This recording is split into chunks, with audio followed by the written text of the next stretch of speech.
சிறகடி காசு சீரியலில் இனி என்ன நடக்க போகுது தான் பார்க்க போகிறோம். மனோஜும் ரோகிணியும் பேசிகிட்டு இருக்காங்க. அப்போ ரோகிணி ரொம்பவே சிரிக்கிறாங்க. என்ன ரோகிணி ரொம்பவே சந்தோஷமாக இருக்க போல அப்படிங்கிற. ஆமாங்க, நான் சமைச்சிக்கிட்டே இருந்தேன், ரொம்ப கடுப்பாயிருச்சு அப்படிங்கிறீங்க. எத்தனை நாள் சமைச்ச, ஒரு நாள் தானே அப்படிங்கிறாங்க. இல்லை, இந்த பூக்காரி வந்து சமைச்சிட்டே இருப்பா, நம்ம சாப்பிட்டுட்டே இருந்தோம். அவ்வளோ 1000 குறை சொன்னால் கூட சமைக்கிறதுல வந்து மீனா ரொம்பவே பெஸ்ட்டு தான். இன்றைக்கி வந்து ஆன்ட்டி சமைக்க சொல்லிட்டாங்க. இதே இது மீனா வரலன்னா நான் தானே சமைக்க வேண்டியது இருக்கும் அப்படிங்கிறாங்க. ஆமாம் ரோகிணி, அதுவும் சரி தான், வாய்க்கு ருசியாக நம்ம சாப்பிட்டுக்க முடியாது அப்படிங்கிறாங்க. மனோஜ், அப்போ என்னுடைய சமையல் நல்லா இல்லையா அப்படிங்கிறாங்க. ரோகிணி, ஒன்றும் எனக்கு ரொம்ப பிடிச்சிருக்கானா சமையலும் சுமார் தான் ரோகிணி அப்படிங்கிறாங்க. எனக்கே தெரியும் மனோஜ், எனக்கு சமைக்க தெரியாதுன்னு சொல்லிட்டு அப்படிங்கிறாங்க.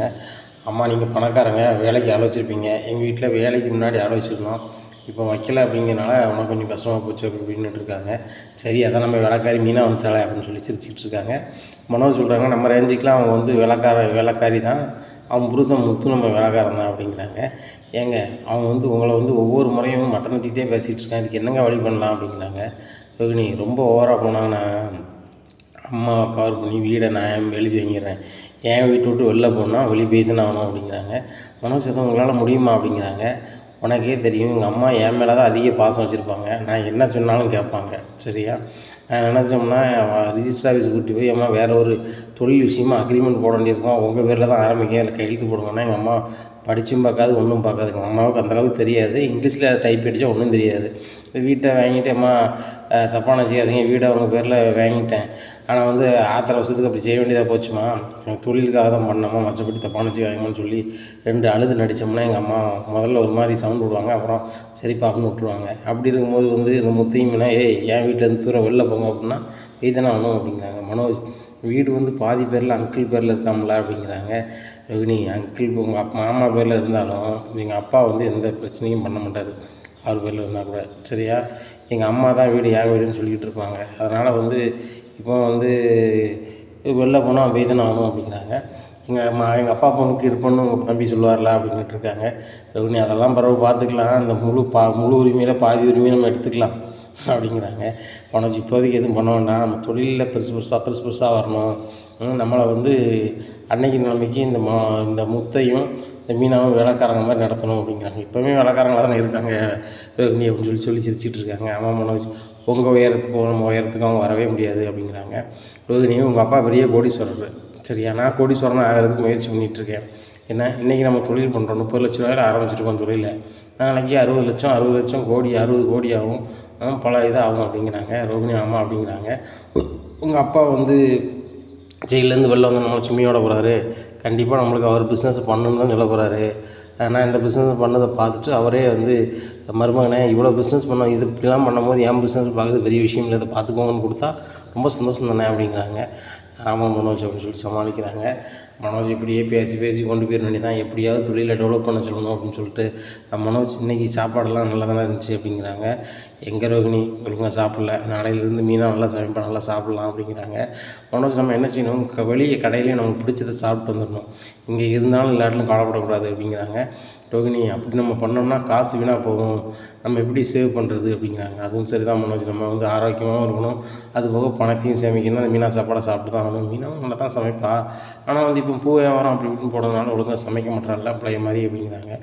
அதெல்லாம் சமைக்க தான் செய்கிறா, நம்மளுக்கு விதவிதமாக கேட்குறோம், அவள் வழக்கம் போல் நைட் ஆனால் டிஃபன் சமைக்கிறா, மதியம் ஆனால் லஞ்சு சமைக்கிறா, இப்படி போயிட்டுருக்கு. மற்றபடி அந்த பிள்ளை பரவாயில்ல, ஒன்றும் சமைக்க என்ன ஒன்று நாகரிக உலகத்தில் இருக்கிற மாதிரி இந்த ரைஸ் இதெல்லாம் போட்டு தர மாட்டேங்கல அப்படிங்கிறாங்க. மனோஜ், நீங்கள் கேளுங்க, பண்ணி தந்தானே ஆகணும், நம்ம தானே அந்த வீட்டில் பிஸ்னஸ் பண்ணுறோம் வைக்கிறோம் அப்படிங்கிறாங்க. ஆமாம் ரோகிணி, காலையிலே நம்ம கேட்டு பார்ப்போம் அப்படிங்கிறாங்க. கேட்டு பார்க்கணும்லாம் சொல்லாதீங்க, ஆர்டர் போடுங்க, நம்மளுக்கு அவங்க வேலை செய்ய தான் இருக்காங்க, நம்ம தான் அந்த வீட்டுக்கு நிறைய வருமானம் கொடுக்க போகிறோம் அப்படிங்கிறாங்க. ரோகிணி, நம்ம இன்றைக்கி வரைக்கும் கொடுக்கலையே அப்படிங்கிறாங்க. உடனே, எங்கே இன்னமும் நம்ம கொடுக்க தானே போகிறோம், அதனால் நம்ம அதிகாரம் பண்ணலாம் அப்படிங்கிறாங்க. உடனே அப்படின்னு சொல்லிட்டு, சரி ரைட்டு விடிய காலம் பார்த்துக்கலாம் அப்படின்னு சொல்லிட்டு சாப்பிட்டு தூங்குறாங்க. இப்படியா இருக்குது. காலையிலே விடியுது, விடிஞ்சோடனே எல்லோரும் வேலைக்கு கிளம்புறாங்க. அப்போ மீனாவும் ஒரு ஆஃபர் ஒன்று வருது, காலையிலே வெளியே கிளம்பிட்டு அந்த அட்வான்ஸ் வாங்கிட்டு வரணும் அப்படின்னு சொல்லிட்டு கிளம்புறாங்க.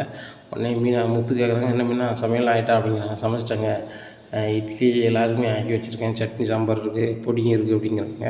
இப்போ சூழ்நிலை சாப்பிட போய் மனோஜ் உட்காந்துருக்காரு, இட்லி தான் இருக்குது, ஏம்மா என்னம்மா இட்லி தான் இருக்கா அப்படிங்கிறாங்க. ஆமாடா அப்படிங்கிறாங்க. ஏம்மா நான் இட்லி தான் சாப்பிட மாட்டேன், காலைல ரைஸ் போட்டு தர சொல்லுங்கள், சிக்கன் ரைஸ் போட்டு தர சொல்லுங்கள் அப்படிங்கிறாங்க. உடனே முத்து வர இது என்ன ஹோட்டலாடா, ரைஸ் போட்டு தாங்க, அது போட்டு தாங்கங்க, தேவையான போய் கடையிலே சாப்பிடு அப்படிங்கிறாங்க. டேய் நான் ஒரு பிஸ்னஸ் மேன்டா, விரும்பினதை சாப்பிட்டு போனால் தானடா நான் வேலையை சக்ஸஸ்ஃபுல்லாக சந்தோஷமாக செய்ய முடியும் அப்படிங்கிறாங்க. உடனே ரோஹிணி சொல்கிறாங்க, ஆன்ட்டி மனோஜ் வந்து விருப்பப்பட்டு சாப்பிட்றதுக்கு தானே வந்து வீட்டில் சாப்பிட்றாரு, இல்லைன்னா தான் அவருக்கு இருக்க ரேஞ்சுக்கு வந்து கடையில் சாப்பிடுவாரு, இல்லை நாங்கள் ஏன் எங்கே சாப்பிட்றோம் எங்கள் ரேஞ்சுக்கு அப்படி இப்படின்ட்டு இருக்காங்க. உங்கள் ரேஞ்சுக்கு ஓவராக இருந்தால் ஹோட்டலில் போய் சாப்பிடுங்க, இங்கே இட்லி தான் ஆக்கி வச்சுருக்கா, அது தேவைன்னா சாப்பிடுங்க, தேவை இல்லையா போயிட்டே இருங்க, அப்படி ஒன்றும் சமைச்சு கொடுக்கணும்னு வீணாக்கணும்னு அவசியம் இல்லை அப்படிங்கிறாங்க. உடனே ரோஹிணி உங்களுக்கு ரைஸ் போட்டு கொடுக்கணும் வீட்டுக்காரங்கன்னா போட்டு கொடுங்க ரோஹிணி, நான் கிளம்புறேன் அப்படிங்கிறாங்க. என்ன மீன் அப்படி பேசிகிட்டு இருக்கீங்க, சாதாரணமாக பூ விற்றுட்டு கிடக்கீங்க 50க்கும் 100க்கும், நீங்கள் வந்து போட்டு கொடுக்க மாட்டீங்க, நான் லட்சக்கணக்கில் செலவு பண்ணி பார்லர் வச்சுருக்கேன், ஆயிரக்கணக்கில் சம்பாத்தியம் பண்ணுறேன், என் புருஷன் வந்து லட்சக்கணக்கில் சம்பாத்தியம் பண்ணுறாரு, நாங்கள் வந்து சமைச்சு சாப்பிட்ணுமோ அப்படிங்கிறாங்க. உடனே விஜயா சொல்கிறாங்க, அவங்க சொல்கிறது என்னடி தப்பு இருக்குது, நீ ஒரு முழம் பூ வைக்கிறதுக்கு வடக்கிந்திக்கையில் ஆந்திட்டுருக்கு, அவங்க நினைஞ்சு அப்படியா அப்படின்னுட்டுருக்காங்க. மீனா இவங்க இப்படி தான் ஏதாவது காமெடி பண்ணிகிட்டு இருப்பாங்க, இவங்கெல்லாம் ஒரு பொருட்டை எடுக்காத போகலாம் போவோம் அப்படிங்கிறாங்க. ஆமாம் இவர் கோடிக்கணக்கில் சம்பாதிக்காரு, இவருக்கு வந்து டைம் இல்லை அப்படிங்கிறாங்க. ஏம்மா நான் கோடிக்கணக்கில் சம்பாதிக்கிறோமோ 100 ரூபா சம்பாதிக்கிறோமோ அது எங்களை சார்ந்தது, என்ன நாங்கள் பார்த்துக்குறோம் அப்படின்னு சொல்லிட்டு கிளம்புறாங்க. பார்த்தியா ரோகிணி ரொம்ப தும்புற உங்களுக்கு அப்படின்னுட்டு இருக்காங்க. அண்ணாங்களும் வராங்க, நீங்கள் திருந்தவே மாட்டீங்களா அப்படிங்கிறாங்க. நம்ம என்ன சொல்கிறார், எப்படின்னா காலையிலே ரைஸு கேட்டேன், சிக்கன் ரைஸ் நம்ம கேட்டேன், அந்த பொண்ணு போட்டு தர மாட்டுக்கு வைக்க மாட்டுக்கு அப்படிங்கிறாங்க. டேய் காலையில் வேணால் சிக்கன் ரைஸ் சாப்பிடணும்டா, அதுபோக உனக்கு சாப்பிடணுன்னா கடையில் போய் சாப்பிடு, காலையில் கூட கடையில் இருக்காது அப்படிங்கிறாங்க. இப்போ 5 ஸ்டார் ஹோட்டல்லாம் இருக்குமா அப்படிங்கிறாங்க. அந்த 5 ஸ்டார் ஹோட்டலில் போய் சாப்பிடு அப்படிங்கிறாங்க. ரோஹிணி நம்ம கடையில் போய் சாப்பிடுவோம் அப்படிங்கிறாங்க. ஆமாம் முன்னே சொல்ல மாட்டேன், காசு இல்லாமல் நம்ம இங்கே இருந்துகிட்ருக்கோம் வச்சுட்ருக்கோம் அப்படிங்கிறாங்க. ஏங்க இங்கே பாருங்கள், இந்த மீனை வந்து வீட்டுக்கு தேவையான சமைக்காமல் அவள் பாட்டில் நான் வந்து பூ ஆர்டர் வாங்க போகிறேன், அங்கே போகிறேன் இங்கே போகிறேன்னு சொல்லிட்டு போகிறா அப்படிங்கிறாங்க. அவள் இட்லி சமைச்சி வச்சுருக்கா, அது வந்துட்டு சட்னி சாம்பார் பொடி இது காணாதா, இது சாப்பிட வேண்டியதானே, இதுக்கு மேலே என்ன தான் செய்யணுமா அப்படிங்கிறாங்க. ஏங்க அவன் வந்து ஆசைப்பட்டு கேட்டான், ஆமாம் ஒவ்வொருத்தரும் ஆசைப்பட்டு கேட்பாங்க, அவன் எல்லாருக்கும் தனித்தனியாக செஞ்சு கொடுத்துட்டு போகலாம் அப்படிங்கிறாங்க. இந்த சுருதியும் ரவியும் போய் சாப்பிட்றாங்க. அண்ணி சூப்பராக வச்சுருக்காங்க, இட்லி சட்னி சாம்பார்லாம் செமையாக இருக்குமா, வந்து சாப்பிடுங்கம்மா அப்படிங்கிறாங்க. டேய் நீனே உங்கள் மைனி வச்சு அதை சாப்பிட்றான் அப்படிங்கிறாங்க. சரிம்மா அப்படின்னு சொல்லி சாப்பிட்டு அவங்க 2 வேலைக்கு கிளம்புறாங்க. இந்த சூழ்நிலையில் விஜயாவுக்கு பயங்கர பசியாக இருக்குது, பையன் டைனிங் டேபிளுக்கு போகிறாங்க, போய் சாப்பிட்றாங்க. இதை பார்த்து அண்ணாமலை சொல்கிறாங்க, இவ்வளோ நேரம் கழுவி ஊற்றிட்டு இருந்தேன், இட்லியை முழுங்கிட்டே இருக்க அப்படிங்கிறாங்க. ஏங்க இட்லிலாம் வீணாக போகக்கூடாதுன்னு தான் வந்து சாப்பிடுதேன் அப்படிங்கிறாங்க. தெரியுது நீ வீணாக போயிடக்கூடாதுன்னு சொல்லிட்டு தான் 10 இட்லி திங்க தான் பார்த்தேன் அப்படிங்கிறாங்க. ஏங்க நீங்கள் சாப்பிடுங்க அப்படிங்கிறாங்க. என் மருமக என்னையை சாப்பிட சொல்லிட்டு போயிட்டா, சாப்பிட தான் போகிறேன் அப்படின்னு சொல்லிட்டு போய் சாப்பிட்றாங்க. சாப்பிட்டு ஃபோன் அடிக்கிறாங்க அப்படின்னா, மாமா மாத்திரையை போட்டுருங்க அப்படிங்கிறாங்க. சரிம்மா அப்படிங்கிறாங்க. யாருங்க அப்படிங்கிறாங்க. என் மருமகா அப்படிங்கிறாங்க. யார் அந்த பூக்காரி அப்படிங்கிறாங்க. பூக்காரி எந்த காரி இந்த காரின்ட்டு கிடைக்காத, அது வந்து நம்ம மருமவா, எவ்வளோ அக்கறையாக இருந்தால் ஃபோன் பண்ணி மாத்திரை போட்டிங்களான்னு கேட்பான். இருக்க மருமக்களில் யாராவது ஃபோன் பண்ணி அம்மா சாப்பிட்டீங்களா வச்சிங்களான்னு யாராவது கேட்டதுண்டா அந்த 1 வருஷத்தில்? கேட்டதில்லை. ஆனால் மீனா கேட்காத நாள் கிடையாது, கேட்காத நிமிஷம் கிடையாது. அப்பேற்பட்டவளை வந்து நீங்கள் வந்து ரொம்ப குறைச்சி மதிப்பிடுதா, பூக்காரிங்க அப்படிங்க இப்படிங்க, என்ன தாங்க அதனே தெரியல அப்படின்னுட்டு இருக்காங்க அண்ணாமலை. உடனே விஜயா சொல்கிறாங்க, எங்கள் இந்த வீட்லேயே மனோஜ் தான் வந்து பெரிய அளவில் பிஸ்னஸ் பண்ணுறான், அவனை வந்து மனசு கொடாமல் நடந்துக்கிட்டான் தானாங்க இந்த வீட்டுக்குன்னு செய்வான், இந்த முத்து மீனாவும் ஆத்திர அவசரத்துக்கு எனக்கு 10 வேணும் 100 வேணும்னாலும் கொடுத்து உதவுவான் அப்படிங்கிறாங்க. யார் மனோஜா? மனோஜ் வந்து கொடுத்து உதவி முத்து வந்து அது வேங்க போகிறானா அப்படிங்கிறாங்க. ஏங்க முத்து என்ன பெரிய இவனா, பெரிய அளவில் எதுவும் பிஸ்னஸ் பண்ணுறானா, இல்லைன்னா பணம் வச்சுருக்கானா, சும்மா அன்னாடங்காட்சி மாதிரி இந்த காரதானம் விட்டு கிடக்கான் அப்படிங்கிறாங்க. அவன் அன்னாடங்காட்சியோ எப்படியோ சுயமாக உழைக்கிறான், சரியா, அவங்ககிட்ட சுறுசுறுப்பு இருக்குது, உண்மை இருக்குது, உழைப்பு இருக்குது, அவன் என்றைக்குனா முன்னேறுவான். ஆனால் இந்த மனோஜை வந்து நீங்கள் கடை வச்சு கொடுத்தாலும் கூட, அவங்க ஜமந்தார் பணம் கொடுத்தாங்கன்னு சொல்லி அவன் கடை வச்சாலும் கூட, அவன் வந்து எழுப்பி தான் நீங்கள் அவனை அனுப்ப வேண்டியிருக்கு. காலையில் அவனாக எழுந்திரிச்சி என்றைக்கு போய் கடைக்கு திறந்தான், நீனோ ரோகிணியோ தட்டி எழுப்பி தான் அவனை நீங்கள் அனுப்புதீங்க. வரும்போது மட்டும் சீக்கிரம் வரவனை தவிர கடைக்கு போகும்போது லேட்டாக தான் போகிறான். இவனை நம்பி அங்கே வேலை பார்க்குறவங்க இருக்கிறாங்க, அவங்களுக்கு இவன் மாத சம்பளம் கொடுக்கணும், அது போக இவன் அதில் லாபத்தை பார்க்கணும். கம்பெனிக்காரங்கிட்ட வந்து இவன் வந்து அக்ரிமெண்ட்டில் தான் அந்த பொருளை வாங்கியிருப்பான், அதுக்கு இவங்க பணத்தை கொடுக்கணும். 80% பணம் வந்து கம்பெனிக்காரங்க பணத்தை தான் கொடுத்துருப்பாங்க. இப்போ ஒரு ஏசி இருக்குதுன்னு சொன்னால், அந்த ஏசி வந்து ஒரு 40,000 ரூபா அப்படின்னு சொன்னால், அதில் 80% பணம் வந்து கம்பெனிக்காரங்களுடையது, 20% பணம் தான் இவனுக்கு. அதை விற்று கொடுக்குற வரைக்கும் இவன் பொறுப்பு தான். அது போக அதில் எதுவும் டேமேஜ் ஆகிட்டு வச்சுட்டுனாலும் இவன் தான் பொறுப்பு. ஏன்னா அதில் சர்வீஸில் ஏதாவது பிரச்சனைனா கம்பெனிகிட்ட கேட்டுக்கலாம். இப்படி இருக்கும்போது வந்து ஓவராக பண்ணுறலாம் ஆகாது. முதல்ல உன் மகனை காலையில் எழுந்திரிச்சி தொழில் பண்ண சொல்லு, அதுக்கப்புறம் பெரிய தொழிலதிபர் பில்டப் பண்ண சொல்லு அப்படிங்கிறாங்க. ஏங்க அவன் லேட்டாக இருந்துச்சாலும் சரி தான், நேரத்தோடு இருந்துச்சாலும் சரி தான், அவன் தொழிலதிபர் தான். பாருங்கள் இப்போ பிஸ்னஸ் பண்ணுறாங்க. என் மாமா சீக்கிரம் வெளியேற போகிறாரு. மருமகன் தொழில் பண்ணதை அழகாக பார்த்துட்டு அவர் சொத்தை ஃபுல்லுமே இவருக்கே கொடுக்க போகிறாங்க. அது போக ஏகப்பட்ட பிஸ்னஸ் அவர் பண்ணிகிட்ருக்காரு வெளிநாடுகளில். அந்த பிஸ்னஸ் பூரா கொடுக்க போகிறாங்க அப்படிங்கிறாங்க. நம்மளை சொல்கிறாங்க முதல்ல உள்நாட்டில் பண்ணக்கூடிய வேலையை உங்கள் பையனா புள்ளாண்டனா பண்ண சொல்லுங்கள். அது போக உங்கள் சம்மந்தி தொழில் அவர் பார்க்குறாரு, பார்க்காம போகிறாரு உங்கள் பையன், ஒழுங்காக இருக்க சொல்லு அப்படிங்கிறாங்க. ஏங்க அவங்களாம் ஒழுங்காக தான் இருக்காங்க அப்படிங்கிறாங்க. இந்த வீட்டில் வந்து ஆர்டர் போட்டு சாப்பாடு வேணும்னு கேட்க சொல்லாத, இருக்க சாப்பாடை சாப்பிட சொல்லு. இந்த வீட்டில் வந்து ஒரு கூட்டு குடும்பமாக இருக்கும். எல்லோரும் எனக்கு அது வேணும் இது வேணும் தனித்தனியாக கேட்டால் எல்லாத்துக்கும் அந்த மீனா தனித்தனியாக சமைச்சிட்டு இருப்பாளா? ஏன் அவ்வளோ பேருக்கு சமைச்சு தரணும்னு அவசியம் இருக்கா அப்படிங்கிறாங்க. என்னங்க நீங்கள் முத்து பேசுன மாதிரியே பேசுகிறீங்க அப்படிங்கிறாங்க. முத்தோட அப்பா தானே, நான் முத்து மாதிரி தான் பேசுவேன். என்ன சொல்கிறேன்னா, அந்த பொண்ணு சமைச்சு தரதே மிகப்பெரிய விஷயம். ஒரு நாள் அந்த பிள்ளை சமைக்கலை, ஒரு நாள் சாப்பாட்டுக்கு நீங்கள் எவ்வளோ கஷ்டப்பட்டீங்க. ஒரு ஹோட்டலில் சாப்பிட்டீங்க அப்படின்னீங்க இப்படின்னீங்க, வேறு வழியே இல்லாமல் ரோஹிணியை சமைக்க சொல்லி நீங்கள் சாப்பிட்டீங்க. சாப்பாடு நானும் சாப்பிட்டு பார்த்தேன், சப்புன்னு தான் இருந்தது. ருசியாகவும் இல்லை, எதுவும் இல்லை. ஆனால் மீனா சமைக்கிறது எவ்வளோ ருசியாகவும் அன்பாகவும் எவ்வளோ இதாக இருக்குது. கெமிக்கல் எதுவுமே பயன்படுத்தாத ஒரு இயற்கை உணவாக கொடுக்கும். அப்படிங்கும்போது வந்து அதை வந்து உற்சாகப்படுத்தாட்டும் பரவாயில்லை, அந்த பிள்ளை மனசை கஷ்டப்படுத்த மாதிரி நடக்காதீங்க, நீங்கள் நல்லா இருக்க மாட்டீங்க அப்படிங்கிறாங்க. நீங்கள் என்னங்க சாபம் விட்டுட்ருக்கீங்க அப்படிங்கிறாங்க. சாப்பிடல, யதார்த்தத்தை சொல்கிறேன். அந்த பிள்ளை மனசு கஷ்டப்பட்டால் நம்ம யாருமே நல்லா இருக்க மாட்டோம். அந்த முத்து மீனாவும் அந்த குடும்பத்துக்காக நிறைய தியாகங்களை பண்ணுறாங்க. அந்த தியாகங்களை நம்ம போற்றாட்டும் பரவாயில்லை, அவங்கள வந்து விமர்சிக்காமல் இருக்கிறதே ரொம்ப நல்லா தான் இருக்கும் அப்படிங்கிறாங்க. நீங்கள் என்னது பண்ணாலும் நீங்கள் கொண்டு வந்தால் மருமகளை தான் நீங்கள் சப்போர்ட் பண்ணிகிட்ருப்பீங்க அப்படிங்கிறாங்க. நான் உண்மை எங்கே இருக்கோ அங்கே இருப்பேன் விஜயா. உன்ன மாதிரி காரியத்துக்கு ஏற்றாப்புல பணம் இருக்குன்னா அவங்க சார்பாக பேசுகிறதோ வைக்கிறதோ இல்லை. காசோ பணமோ உண்மை எங்கே இருக்கோ நான் அங்கே இருப்பேன். என் பையன் முத்துக்கிட்டி மீனாக்கிட்டி உண்மை இருக்குது, அதனால் அவங்க சார்பாக நான் பேசுகிறேன், அவ்வளோதான் உண்மை. நீ அவங்களுக்கு வேணால் ரூம் கொடுக்காமல் வைக்காமல் இருந்து அவங்கள வந்து ஒரு மாதிரி நடத்தலாம். நான் அப்படி ஒரு பித்த தகப்பனா நான் அப்படி நடத்த முடியாது. அதனால தான் மொட்டை மாடியில் உனக்கு வீடு எடுத்து கொடுக்கறதுக்கு நான் வந்து முயற்சி பண்ணிகிட்ருக்கேன், சரியா அப்படிங்கிறாங்க. நீங்கள் பயங்கர பென்ஷன் நம்ம வீட்டுக்கு செலவுக்கு சரியாக இருக்குது, இதில் வந்து எப்படிங்க நீங்கள் கட்ட முடியும் வைக்க முடியும் அப்படிங்கிறாங்க. அதுக்கெல்லாம் நான் ரெடி பண்ணிட்டேன், பேங்க் மேனேஜர்கிட்ட பேசியிருக்கேன் அப்படிங்கிறாங்க. பாருங்கள் முத்துக்கும் மீனாவுக்கும் நீங்கள் பேங்க் லோன் வாங்கி வந்து நீங்கள் வீடு கட்டி கொடுக்கக்கூடாது. அப்படி கொடுத்தீங்கன்னா அவங்க பென்ஷன் பணம் மொத்தம் அதிலேருந்து எடுப்பாங்க, அப்போ நம்ம வீட்டு செலவுக்கு காணாது அப்படிங்கிறாங்க. விஜயா அவனுக்கு தெரியுமா தெரியாதா, நான் பென்ஷன் வாங்குறதுலேருந்து முத்து என்ன சொல்லிட்டான்னா, வீட்டு செலவை நாங்களே பார்த்துக்குறோம்ப்பா, உங்கள் பென்ஷன் செலவை நீங்கள் அக்கௌண்ட்லேயே வச்சுக்கோங்க, ஆத்திர அவசரத்துக்கு உங்களுக்கு மருத்துவ செலவுக்கு ஆகும் அப்படின்னு சொல்லிட்டு எல்லாமே அவன் தான் பார்த்துக்கிறான். அது போக மருத்துவ செலவு நீங்கள் பார்த்துக்காங்கன்னு சொல்லிட்டு மருந்து மாத்திரைக்கும் அவன் தான் செலவு பண்ணி வாங்கி தரான். இந்த டிரைவர்னு பேசுதிய, டிரைவர் கூட சின்னத்தை கிழிச்சான்னு சொல்லி இந்த டிரைவர் வந்து வேலை பார்த்து பணத்தை வச்சு தான் உனக்கு மாதம் மாத்திரை மருந்தெல்லாம் வாங்கி தரான். அது போக வீட்டு செலவு கொடுக்கான். நம்ம சைவம் வக்கனையாக சாப்பிடுதானே மனோஜ், அவன் வீட்டு செலவு கொடுத்து எவ்வளோ நாள் ஆச்சு? அவன் கொடுக்கவே இல்லை. அவன் பொண்டாட்டி தான் கொஞ்ச நாள் கொடுத்துட்டு இருந்தான், அவளும் கொடுக்கல. இப்போ எல்லா செலவுமே முத்து தான் பார்க்கான். முத்து செலவு பண்ணி மீனா செலவு பண்ணி அவங்க சமைச்சு வைப்பாங்க, நீங்கள் 1000 குறை சொல்லுவீங்க. இதெல்லாம் வந்து நான் பார்த்துக்கிட்டோ கேட்டுக்கிட்டோ இருப்போன்னு நினச்சிட்டு இருக்காதீங்க. ஒரு அளவுக்கு மேலே ஜீரணிக்க முடியாது. அப்படி ஓவராக பண்ணிங்கன்னா மீனாவை சமைக்க வேண்டாம், அவர் வேறு சமைச்சு சாப்பிடணும்னு நான் சொல்லிடுவேன். இப்படி நான் சொன்னேன் அப்படின்னா முத்து கேட்பான். முத்து சொன்னான் அப்படின்னா அவன் பொண்டாட்டி மீனா கேட்பான். ஆக நீங்கள் தான் வந்து சாப்பாடு இல்லாமல் கஷ்டப்படுவீங்க அப்படிங்கிறாங்க. என்னங்க நீங்கள் வந்து நெருக்கடி பண்ணி பார்க்கிங்களா? ஏன் மீனா சமைக்கலாம் நாங்கள் சாப்பிட மாட்டோமா அப்படிங்க? சாப்பிடுவீங்க. இந்த ஒரு நாள் அந்த ரோஹிணி பொண்ணு சமைச்சு தந்ததுக்கு 1000 குறை சொன்னீங்க. அந்த பொண்ணுக்கு அடையாமல் முடியலன்னீங்க. இப்படி இருக்கும்போது இந்த மீனா வந்து ஒரு வருஷம் சமைச்சு தந்திருக்கல, அவன் நன்றியை நினச்சி பாருங்க அப்படிங்கிறாங்க. இதெல்லாம் பெரிய விஷயமா, சமைக்கலாம் பெரிய விஷயமா, நாங்கள்லாம் சமைச்சதே இல்லையா அப்படிங்கிறாங்க. இப்படி வாய் சவுடால் தான் இருக்க தவிர்த்து வேறு என்ன உன்ட்ட இருக்குது சொல்லு? நீ சமைச்சிருங்கிற, அப்போ சமைக்க தெரியுதுங்கள, சமைக்க வேண்டியதானே அப்படிங்கிறாங்க. இதெல்லாம் நான் பேச வரும்ல, எனக்கு கோயிலுக்கு வேண்டியிருக்கு அப்படிங்கிறாங்க. போய்ட்டோம் அப்படிங்கிறாங்க. பார்வதி வந்துடுறாங்க. என்ன விஜயா புறப்பட்டேன் அப்படிங்கிறாங்க. சரி விஜயா ஒரு காப்பி போடு அப்படிங்கிறாங்க. சரி வா போட்டு தரேன்னு சொல்லிட்டு காப்பி போட்டு கொண்டு கொடுக்காங்க. விஜயா இப்போல்லாம் காப்பி போட தெரியுது, மீனாக இருக்கும்போது உனக்கு காப்பி போட தெரியாதுன்னுக்கிட்டு இருந்தேன் அப்படிங்கிறாங்க. எனக்கு காப்பி போட தெரியாமையாக இருக்கும், அவள் இருக்கும்போது அந்த பூக்காரி இருக்கும்போது நான் எதுக்கு காப்பி போடணும், அதெல்லாம் போடலை வைக்கல அப்படின்ட்டு இருக்காங்க. பார்வதி சொல்கிறாங்க, இப்படிலாம் பேசாத விஜயா, இதெல்லாம் பேச உனக்கு யார் சொல்லித்தரா? அவன் மருமக தானே, பிடிக்கலனாலும் மீனான்னு சொல்லு, பூக்காரி அப்படி இப்படின்னு ஏன் சொல்லிகிட்டு இருக்க அப்படிங்கிறாங்க.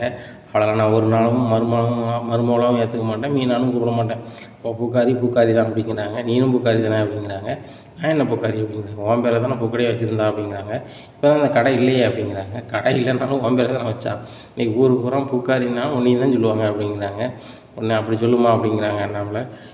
ஏற்கனவே நான் ரொம்ப கடுப்பில் இருக்கேன் அப்படிங்கிறேன். உன் கடுப்பில் என்ன செய்யும் அப்படிங்கிறாங்க. நம்மளானே நாங்கள் கோயிலுக்கு போய்ட்டு வரோம் அப்படிங்கிறாங்க. சரிம்மா போய்ட்டு வாங்க அப்படிங்கிறாங்க. கோயிலுக்கு கிளம்புறாங்க. போகும்போதே சுருதி அம்மா எத்தாப்பில் வராங்க. என்ன சம்மந்தி தூரமாக போகிறீங்க அப்படிங்கிறாங்க. கோயிலுக்கு போகிறேன் சம்மந்தி அப்படிங்கிறாங்க. நானும் வரேன் அப்படின்னு சொல்லிட்டாங்க. போகிறாங்க. பொண்ணு என்ன சம்மந்தி கேள்விப்பட்டேன், மீனா எங்கேயோ ஓடி போயிட்டாங்களோ அப்படிங்கிறாங்க. என்ன சம்மந்தி சொல்கிறீங்க அப்படிங்கிறாங்க. ஆமாம் சுருதி தான் சொன்னால் மீனாவை காணலை, எங்கேயோ ஓடி போயிட்டாங்கன்னு சொன்னான் அப்படிங்கிறாங்க. சம்மந்தி ஓடிலாம் போகலை, அவள் எங்கேயோ பூ கட்ட போயிருப்பா போல் அப்படிங்கிறாங்க. ஏன் சம்மந்தி மீனா பூக்கட்டி தான் நீங்கள் சாப்பிட்றீங்களா, மீனா பூக்கட்டி தரலன்னா அந்த வீட்டுக்கு சாப்பாடு கிடையாதா அப்படிங்கிறாங்க. என்ன சம்மந்தி இப்படிலாம் பேசுகிறீங்க அப்படிங்கிறாங்க.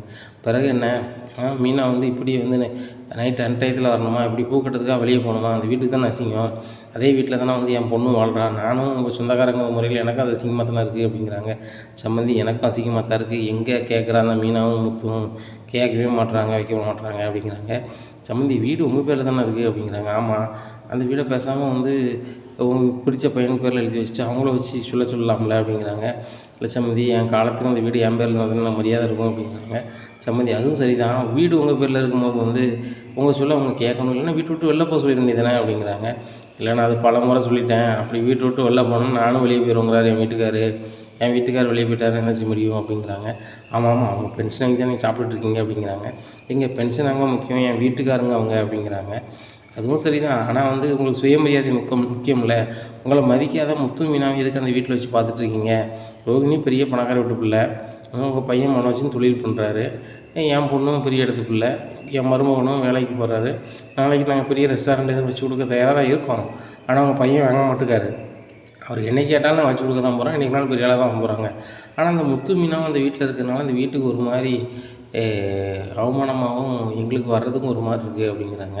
இதை கேட்ட பார்வதி சொல்கிறாங்க, ஒரு வீட்டில் ஒரு பையன் வளர்ச்சி முன்ன பின்ன இருக்கும், ஒருத்தன் பெரிய படிப்பு படிச்சிருப்பான், ஒருத்தன் படிக்காமல் இருப்பான், ஆனால் வீடுன்னு வரும்போது எல்லோரும் ஒன்று தானேம்மா, நீங்கள் இப்படி பேசுகிறீங்களாம்மா அப்படிங்கிறாங்க பார்வதி. நாங்கள் எங்கள் குடும்பத்தில் பேசிகிட்டு இருக்கீங்க, நீங்கள் என்னங்க தேர்ட் நம்பர் 3வது நம்பர் ஒரு மாதிரி பேசிகிட்டு இருக்கீங்க அப்படிங்கிறாங்க. உடனே விஜயா சொல்கிறாங்க, பார்வதி 3ஆம் மனுஷி கிடையாது, என் குடும்பத்தில் ஒரு ஆள் மாதிரி தான் சம்மந்தி அப்படிங்கிறாங்க. அது உங்களுக்குங்க, என்னை பொறுத்த மட்டும் 3ஆம் மனுஷி தான் அப்படிங்கிறாங்க. உடனே பார்வதி சொல்கிறாங்க, நான் மன்னிச்சுக்கோங்க, நான் பேசின தப்பு தான், நீங்கள் ஒரு குடும்பத்தை பிரிக்க நினைக்காதங்கம்மா, அது நல்லதில்லை அப்படி இப்படிங்கிறாங்க. எனக்கு தெரியும் எதை செய்யணும்னு சொல்லிட்டு அப்படிங்கிறாங்க. நீங்கள் பேசுகிறத நான் முத்துட்டியோ மீனாட்டோ சொன்னால் உங்கள் நிலமை 2 பேர் நிலைமை என்ன ஆகும்னு நினச்சி பாருங்க அப்படிங்கிறாங்க. பார்வதி என்ன பேச சம்மந்திட்ட அப்படிங்கிற, உண்மையை தான் சொல்கிறேன், அந்த முத்து மீனாவும் யாருக்கும் பாதகம் நினைக்கல, எல்லோரும் நல்லா இருக்குன்னு நினைக்காங்க. ஆனால் சுற்றி இருக்கும் எல்லாருமே அவங்கள கெடுக்கணும்னு நினைக்கிறீங்களே, ஏன் யார் கெடுக்குன்னு நினைக்காங்களோ அவங்க தான் கெட்டு போவாங்க. ஏன்னா சரியா, முற்பகல் செய்யும் பிற்பகல் விடியும், அதனால் யாரையும் நீங்கள் குறைச்சி மதிப்பிடாதீங்க, யாரையும் தீங்கு நினைக்காதீங்க, பிறகு அவங்களுக்கு வேறு மாதிரி தான் நடக்கும் அப்படிங்கிறாங்க. சம்மந்தி இப்படி ஆள் கூடலாம் சேராதீங்க, உங்களுக்கு இது நல்லதில்லை அப்படிங்கிறாங்க. சம்மந்தி நாளையிலேருந்து இந்த பார்வதி நான் பேச்சை விட்டுருவேன் அப்படிங்கிறாங்க. விஜயா நீ என்ன ஏன்டா பேச்சை விடுறது, நான் அவன்கிட்ட பேச மாட்டேன், பேச்சு தேவையில்லை, உன் வேலையை நீ பாரு, என் வேலையை நான் பார்க்குறேன்னு சொல்லிட்டு பார்வதி போயிடுறாங்க. இந்த சம்மந்தி வாங்க நான் காரில் வீட்டில் கொண்டு விட்டுறேன் அப்படிங்கிறாங்க. காரில் இறங்குறாங்க. இறங்கும்போது சொல்லுதாங்க, சம்மந்தி இவ்வளோ பெரிய வசதியான காரில் ஏறிருக்கீங்களா அப்படின்னு கேட்குறாங்க. நீ தான் சம்மந்தி இவ்வளோ பெரிய காரில் ஏசி காரில் ஏறி இறங்கியிருக்கேன் அப்படிங்கிறாங்க. இதெல்லாம் எத்தனை காரணம்னாலும் சுருதிக்கு வாங்கி கொடுக்க தயாராக இருக்கோம், சுருதிகிட்ட பேசுங்க, நாங்கள் கார் வாங்கி கொடுக்கணும் தயாராக இருக்கோம், தொழில் பண்ணவும் தயாராக இருக்கோம், அதனால் இதை நீங்கள் பேசி புரிய வைங்க, நான் உடனே எத்தனை கோடி ரூபானாலும் நான் மருமகனுக்காக செலவு பண்ண தயாராக இருக்கேன், ஆனால் மருமகன் தான் பிடி கொடுக்க மாட்டேக்காரு, நீங்கள் பேசுங்க சம்மந்தி, நீங்கள் பேசினா நடக்கும் அப்படிங்கிறாங்க. சம்மந்தி வீட்டுக்குள்ளே வாங்கலாம் அப்படிங்கிறாங்க. தப்பாக நினச்சிக்காதீங்க, நான் ஒரு நகை கடைக்கு போகணும், அங்கே நகையை நேரத்துக்கு பார்த்துட்டு ஒரு 20 லட்ச ரூபாய்க்கு எடுத்து வைக்க சொல்லியிருக்காங்க, அதை வாங்க போகிறேன் அப்படிங்கிறாங்க. சம்மந்தி 20 லட்ச ரூபாய்க்கு ஒரே நேரத்தில் வாங்குவீங்களா அப்படிங்கிறாங்க. எனக்கு பிடிச்சிருந்துச்சின்னா அது எத்தனை லட்ச ரூபா இருந்தாலும் வாங்கிடுவேன் அப்படிங்கிறாங்க. அந்த நகையெல்லாம் நீங்கள் தான் போட போகிறீங்களா அப்படிங்கிறாங்க. எனக்கெலாம் இல்லை, சுருதிக்கு தான் வாங்கி சேர்க்குறேன், அவள் எங்கள் வீட்டோட வர்றது அப்படின்னு சொன்னோன்னா, நம்ம சம்மந்தி வீட்டோட கூப்பிட்றீங்களா, இல்லை வீட்டோட இல்லை, எங்கள் சொல்ல அவங்க கேட்கும்போது எத்தனை கோடி வேணாலும் கொடுக்கணும்னு அன்றைக்கு நிலைமைக்கு எல்லாம் கையில் வச்சுருக்கணும்ல, கிட்டத்தட்ட ஒரு 12 பவுன் நகை 12 கிலோ நகை வச்சுருக்கேன். இப்போவும் இதை சேர்த்துக்கிட்டு தான் இருக்கேன் அவளுக்காக அப்படிங்கிறான். 12 கிலோ நகை இருக்கா அவளுக்காக அப்படிங்கிறாங்க. ஆமாம் சம்மந்தி அப்படின்னு சொல்லிட்டு, சரி சம்மந்தி நான் போயிட்டு வரேன்னு சொல்லிட்டு போகிறாங்க. மனசுக்குள்ள நினைக்காங்க, ஏ விஜயா, உனக்கு 50 பவுனை கொடுத்தாலே நீ எப்படி வாயை கொடுத்தன்னு எனக்கு தெரியும். நான் கிலோ கணக்கில் நகை இருக்குன்னா நீ வந்து வாயை தான் பெரிய முதல்ல மாதிரி பொழப்பேன்னு எனக்கு தெரியாமல் இருக்குது. எதுக்கு உன்ட்ட இப்படி போட்டு வரேன், வீட்டில் ரணகலம் பண்ணும்போது அதில் குளிர் காயலாம்னு சொல்லிட்டு தான். அதில் ஏதாவது ஒரு சின்ன பிரச்சனை வருதுன்னு சொன்னால் அதை ஒரு காரணமாக சொல்லி சுருதியோ ரவியோ நான் தனியாக கூட்டி போயிடலான்னு சொல்லிட்டு தான் இந்த பிரச்சனையை உன்ட்ட கிளப்பி விடுதேன். அது தெரியாமல் நீ போகிற, சரி நடக்கட்டும் அப்படின்னு சொல்லிட்டு கார் எடுத்து போகிறாங்க. வீட்டில் போய் வாசிட்டு சொல்கிறாங்க, இந்த மாதிரி பண்ணுங்க அப்படிங்கிறாங்க. சூப்பர் சுதா, என்ன தான் நடக்குதுன்னு பார்ப்போம் அப்படிங்கிறாங்க. இங்கே விஜயா வராங்க. ஏங்க இந்த ரவிக்கு கொஞ்சமாவது அறிவு இருக்காங்க அப்படிங்கிறாங்க. ஏன் அவன் அறிவு இருக்க போய் தான் ஒழுங்காக காலையில் எழுந்திரிச்சி வேலைக்கு போகிறான் அப்படிங்கிறாங்க. அது மட்டும் இருந்தால் போதுமாங்க, பெரியவங்ககிட்ட எப்படி நடக்குன்னு தெரியாதா அப்படிங்கிறாங்க. என்ன அவன் பெரியவங்ககிட்ட நடக்கல, என்ன தப்பு பண்ணிட்டான் அப்படிங்கிறாங்க. இல்லை சுருதியோட அம்மா தான் சொன்னாங்க. என்ன சொன்னாங்க அப்படின்னு கேட்குறாங்க. இந்த மாதிரி நாங்கள் வந்து எவ்வளோ நாளும் செய்ய தயாராக இருக்கோம், மருமகன் வந்து அதை ஏற்றுக்கவே மாட்டேக்காரு. நான் சுயமாக என்னைக்கு உழைக்கிறோம் நான் அன்றைக்கி தான் தொழில் பண்ணுவேன் வைப்பேன். உங்ககிட்ட இருந்து 5 ரூபா காசு எதிர்பார்க்க மாட்டேன், நானும் என் பொண்டாட்டியே எதிர்பார்க்க மாட்டோம். அப்படி அவளே எதிர்பார்த்தாலும் நான் அதை விரும்ப மாட்டேன், வைக்க மாட்டேங்கிறாங்க. இதெல்லாம் நல்லவாங்க இருக்குது. அவங்களும் ஒரே பொண்ணுக்கு கிலோ கணக்கில் நகையை சேர்த்து வச்சுருக்காங்க. அவங்க கையில் இருந்தால் எப்படிங்க இருக்கும், நம்ம கையில் வரணும்னாங்க அது அப்படிங்கிறாங்க. ஏ விஜய், என்ன உனக்கு கோயிலுக்கு தானே போயிட்டு வந்தேன், இங்கே வந்து ஆடிக்கிட்டு இருக்கு அப்படிங்கிறாங்க. ஏங்க பார்வதி கூட கோயிலுக்கு தான் போனேன். இப்போ அங்கே சம்மந்தியை பார்த்தேன், சம்மந்தி தான் சொன்னாங்க இந்த மாதிரி வந்து அந்த சுருதிக்காக ஏகப்பட்ட நகை சேர்த்து வச்சுருக்கோம். ஆனால் அந்த பிள்ளை சொன்னதும் கேட்க மாட்டேக்கு, நம்ம மருமகனும் கேட்க மாட்டேக்காங்க. 2 பேரும் எங்கள் பேச்சை கேட்டாங்கன்னா நாங்கள் வந்துட்டு பெரிய அளவில் பிஸ்னஸ் பண்ணி கொடுக்க தயாராக இருக்கோம். இந்த சுருதிக்கு நாங்கள் சேர்த்து வச்சுருக்க நகையை பூரா கொடுக்க தயாராக இருக்கோம். இதை மட்டும் நீங்கள் சொல்லி எப்படியாவது பேசி புரிய வைங்க. மாப்பிள்ளை சீக்கிரம் தொழில் பண்ணணும் வைக்கணும்னு சொல்கிறாங்க அப்படி இப்படின்ட்டு இருக்காங்க. உடனே விஜயாட்ட சொல்கிறாங்க, நம்மளை உன் வேலை ஏதோ பாரு, ரவிக்கு எப்போ தோணுதோ அப்போ பிஸ்னஸ் அவன் பண்ண போகிறான் அப்படிங்கிறாங்க. ஏங்க அவனுக்கு எப்போ தோணுதோ தோணலையோ, அப்படி அவனுக்கு தோணுது அன்றைக்கி அவன்கிட்ட பணம் இருக்கணும்னாங்க. அவன்கிட்ட என்ன பணம் இருக்குது, இந்த 12,000 சம்பளத்துக்கு வேலைக்கு போயிட்டுருக்கான். சுருதி அவன் 1,00,000 ரூபா சம்பளத்துக்கு வேலைக்கு போயிட்டுருக்கான். சுருதி நினச்சா கூட டவார்னு ஆத்திர அவசரத்துக்கு லோன் வாங்கி ரெடி பண்ண முடியும். இந்த ரவியால் ஏதாவது செய்ய முடியுமா? 12,000 ரூபான்னா ஒரு நாளைக்கு 400 தானேங்க ஆச்சு. 400 ரூபா வச்சு என்னங்க செய்ய முடியும், ஒன்றுமே செய்ய முடியாது. மனோஜ் வந்து ஒரு நாள் செலவு வந்து எனக்கு இன்றைக்கி 1000 ரூபா ஆயிட்டுமான்னு அசால்ட்டாக சொல்கிறான். மாதம் 30,000 ரூபா ஆச்சு. அந்த பணம் கூட இந்த ரவி சம்பாத்தியம் பண்ணல. பெரிய பணக்கார வீட்டில் வந்து பொண்ணை கட்டிட்டு இப்படி ஏங்க கஷ்டப்படணும் வைக்கணும் அப்படிங்கிறாங்க. விஜயா, அவன் சுயமரியாதையோடு இருக்குன்னு நினைக்கிறான், நீ ஏன் உன்ன மாதிரி அவனை ஆக்கணும்னு நினைக்க அப்படிங்கிறாங்க. ஏங்க நான் அப்படி விடவே மாட்டேன், சுருதி வரட்டும், இன்றைக்கி நான் உண்டு இல்லைன்னு பார்க்க போகிறேன் அப்படிங்கிறாங்க. நீ ஏதாவது பேசுனா அவங்க கோவப்பட்டு வெளில போயிட்டாங்கன்னா என்ன செய்கிறது அப்படிங்கிறாங்க. ஏங்க நான் வந்து சொன்னால் அவங்க வீட்டு விட்டு வெளில போயிடுவாங்களோ அப்படிங்கிறாங்க. அவன் சுயமரியாதை எடுக்கும்போது அவன் வந்து வெளியே கிளம்ப வேண்டிய சூழ்நிலை வந்தால் போதானே செய்வான் அப்படிங்கிறாங்க. ஏங்க அப்படிலாம் நான் பேச மாட்டேன், நாசுக்காக தான் பேசுவேன். அவங்க இந்த வீட்டில் தான் இருக்கணும், அது போக இந்த வீட்டில் இருந்தே அவங்க பெரிய அளவில் தொழில் பண்ணணும். மனோஜ் வந்து பெரிய ஃபர்னிச்சர் ஷோரூம் வைக்க ஆரம்பிச்சிட்டான். ரவியும் பெரிய ஒரு ரெஸ்டாரண்ட் வச்சு பேரும் புகழும் ஆகிட்டான்னு வச்சுக்கோங்களேன். நம்மளுக்கும் பெருமை தானாங்க அப்படிங்கிறாங்க. என்றைக்கினாலும் வைக்க தான் செய்வான், பெருமை தான். ஆனால் அவனோட உழைப்பில் வைக்கணும், இல்லை நம்ம கொடுக்கணும், பெற்ற பிள்ளைக்கு நம்ம கொடுக்கணும். அவங்க மாமனார் மாமியார்கிட்ட வாங்கி வச்சா அது நல்லாவே இருக்காது ரோகிணி, நம்ம விஜயா அப்படிங்கிறாங்க. ஏங்க யார் பணமாக இருந்தானுங்க, பணம் தானேங்க அப்படிங்கிறாங்க. யார் பணமாகும், அது அப்படி கிடையாது. நம்ம பணங்கிறது வேறு, அவங்க பணங்கிறது வேறு. அவங்க பணங்கிறது வந்து அது நம்மளுக்கு என் பையனுக்கு சுதந்திரமாகவும் இருக்காது, அது ஆசீர்வாதமாகவும் இருக்காது. அவன் உழைப்பில் ஒன்று வரும்போது வந்து உழைப்போட அருமை தெரியும் அப்படிங்கிறாங்க. ஏங்க உங்கள் பையன் வந்து கடை வைக்கணும் அப்படின்னா 60 70 வயசில் தான் வைக்க முடியும், அப்பவும் வைக்க முடியுமான்னு தெரில. இந்த சம்பளத்தை எப்படி மிச்சம் வைக்க முடியும்? அதனால் நான் சொல்லுறதை கேளுங்க. சம்மந்திட்டு நான் இப்போ ஒரு ஃபோன் அடித்தா போதும், அவங்க எத்தனை லட்சம்னாலும் எத்தனை கோடினாலும் தர தயாராக இருக்காங்க. அதுபோக என் மருமகனும் என் மகளும் என் சொல்ல கேட்பாங்க அப்படின்னு சொன்னால் அவங்க என்னாலும் செய்ய தயாராக இருக்காங்க. இதுக்கு மேலே என்னங்க வேணும்? கஷ்டப்பட்டு உழைக்க வேண்டாம், வைக்க வேண்டாம். ஒரு வார்த்தை நீங்கள் சொல்லுறதை நான் கேட்க நீங்கள் சொன்னால் போதும், அவங்க எவ்வளோ நாளும் தர தயாராக இருக்காங்க. இதே வேங்க தெரியலையே அப்படி இப்படின்னுட்டு இருக்காங்க. உடனே பார்வதி ஃபோன் அடிக்கிறாங்க விஜயாவுக்கு. நீ எதுக்கு நான் ஃபோன் அடிக்க அப்படிங்கிறாங்க. உன் சம்பந்தி வந்தோடனே நீ பிடிக்காம போயிட்டு கிட்டத்தட்ட நம்ம 30 வருஷம் பழப்பான். இன்றைக்கி மைனி சம்மந்தி மாதிரி அன்னையிலேருந்து இன்றைக்கு வரைக்கும் பழகிக்கிட்டு இருக்கோம். இப்படி இருக்கும்போது வந்து நீ இப்போ பேசாத வைக்காதானே, அவங்க சம்மந்தி பேசாதான்னு சொன்னால் நீ பேச மாட்டானே அப்படிங்கிறாங்க.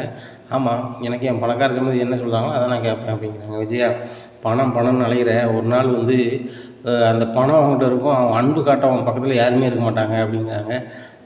பார்வதி, நீ தான் புரியாமல் பேசுகிற, பணம் இருந்தால் எல்லாமே வருவாங்க அப்படி இப்படிங்கிறாங்க. விஜயா, நீ தான் நினச்சிட்ருக்க பணத்தை வச்சு எல்லாமே சாதிச்சிடலான்னு சொல்லிட்டு. ஒரு நாள் உனக்கு தெரியும், பணம் கிடையாது, குணம் தான் வந்து கடைசி வரைக்கும் நம்ம நகர்த்தி கொண்டு போகணும்னு அன்னைக்கு தெரியும்.